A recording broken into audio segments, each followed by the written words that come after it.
રાજકોટમાં 14 ઓગસ્ટના રોજ વિશ્વ હિન્દુ પરિષદ અને બજરંગ દળ દ્વારા અખંડ ભારત સ્મૃતિ દિવસ નિમિત્તે ભવ્ય ત્રિશુલ દીક્ષા કાર્યક્રમનું આયોજન કરવામાં આવશે। ત્રિશુલ માત્ર શસ્ત્ર નહીં પણ ધર્મ, ન્યાય અને સત્યનું પાવન પ્રતીક છે। રાજકોટ શહેર અને જિલ્લાના યુવાનોને ત્રિશુલ દીક્ષામાં જોડાઈ હિન્દુ રાષ્ટ્રને મજબૂત બનાવવાનું આહ્વાન કરવામાં આવ્યું છે। વિશ્વ હિન્દુ પરિષદના સભ્યોએ अब तक મીડિયાની મુલાકાત લઈ વધુ માહિતી પૂરી પાડી હતી। જય શ્રી રામ, મારું નામ કિશન સિલાર, રાજકોટ બજરંગ દળ ઉત્તર જિલ્લામાં સંયોજકનું દાયિત્વ નિર્વહન કરું છું।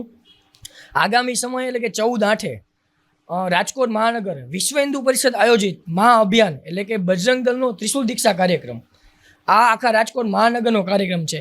એમાં નવયુવાનને જોડાવાનો કાર્યક્રમ એટલે કે નવયુવાન ધર્મરક્ષા, દેશ રક્ષા અને રાષ્ટ્રહિતમાં કંઈક નવીનીકરણ અને ભારતના વૈભવશાળી ઇતિહાસને કંઈક નવું સર્જન આપે એના પ્રયત્ન સાથે વિશ્વ હિન્દુ પરિષદ દ્વારા 14/8 ભવ્ય ત્રિશુલ દીક્ષાનું આયોજન કરવામાં રાજકોટમાં આવવાનો છે।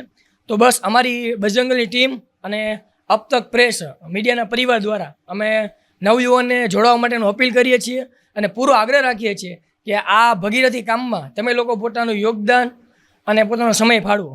જય શ્રી રામ।